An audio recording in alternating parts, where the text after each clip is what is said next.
കയർ കേരളത്തിന്റെ സ്വന്തമാണെന്ന് മുഖ്യമന്ത്രി ഉമ്മൻചാണ്ടി. ഇടക്കാലത്ത് കയർ മേഖലയിലുണ്ടായ മാന്ദ്യം മാറ്റിയെടുക്കാനുള്ള ശ്രമത്തിലാണ് സർക്കാരെന്നും മുഖ്യമന്ത്രി പറഞ്ഞു. കയർ വ്യവസായത്തെയും കയർ മേഖലയിൽ പ്രവർത്തിക്കുന്ന തൊഴിലാളികളെയും ചെറുകിട കയർ സംരംഭകരെയും സംരക്ഷിച്ച് അവരുടെ താൽപര്യങ്ങൾ പൂർണ്ണമായും നേടിയെടുക്കാൻ സംസ്ഥാന ഗവൺമെന്റ് പ്രതിജ്ഞാബദ്ധമാണെന്നും ഉമ്മൻചാണ്ടി അഭിപ്രായപ്പെട്ടു. ആലപ്പുഴയിൽ പ്രവർത്തനം ആരംഭിക്കുന്ന അന്താരാഷ്ട്ര കയർ മ്യൂസിയത്തിന്റെ ഉദ്ഘാടനം നിർവഹിച്ച് സംസാരിക്കുകയായിരുന്നു അദ്ദേഹം. കയർ നമ്മുടെ സ്വന്തമാണ്, കേരളത്തിന്റെ സ്വന്തമാണ്. പക്ഷെ നമുക്ക് ഇടക്കാലത്ത് ഒരു വലിയ ഗ്യാപ്പ് വന്നു. നമുക്കത് മാറ്റിയെടുക്കണം.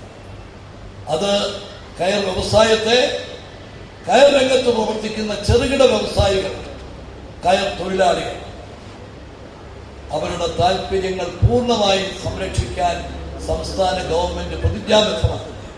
കയർ ബോർഡിന്റെ, കേന്ദ്ര ഗവൺമെന്റിന്റെ സഹായത്തോടെ അതിനുള്ള പരിപാടികളാണ് ആവിഷ്കരിക്കുന്നത്.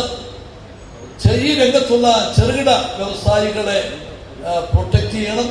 അതുപോലെ തന്നെ നമ്മുടെ സംസ്ഥാനത്തെ ഏറ്റവും ബുദ്ധിമുട്ടേറിയ സാഹചര്യത്തിൽ ജീവിക്കുന്നവരാണ്, കുറഞ്ഞ കൂലി പറ്റുന്നവരാണ് കയർ തൊഴിലാളികൾ. അവരുടെയും പ്രശ്നങ്ങൾക്ക് പരിഹാരം ഉണ്ടാക്കി മുമ്പോട്ട് പോകുക, അതാണ് ഗവൺമെന്റിന്റെ ലക്ഷ്യം. ചെറുകിട കയർ വ്യവസായങ്ങൾ സംരക്ഷിക്കപ്പെടണമെന്നും കുറഞ്ഞ വേതനവും ദുരിതപൂർണമായ ജീവിതവും നയിക്കുന്ന കയർ തൊഴിലാളികളുടെ പ്രശ്നങ്ങൾ പരിഹരിച്ച് മുന്നോട്ടു പോവുകയാണ് സർക്കാരിന്റെ ലക്ഷ്യമെന്നും ഉമ്മൻചാണ്ടി പറഞ്ഞു. അതിനായി കേന്ദ്ര ഗവൺമെന്റിന്റെ സഹായത്തോടെയുള്ള പദ്ധതികളാണ് സംസ്ഥാന സർക്കാർ ആവിഷ്കരിക്കുന്നതെന്നും അദ്ദേഹം കൂട്ടിച്ചേർത്തു. കലവൂർ കയർ ബോർഡ് കോംപ്ലക്സിൽ നടന്ന ചടങ്ങിൽ കയർ board chairman professor G Balachandran, MP KC Venugopal, DCC president A. Shukoor തുടങ്ങിയവർ സംസാരിച്ചു.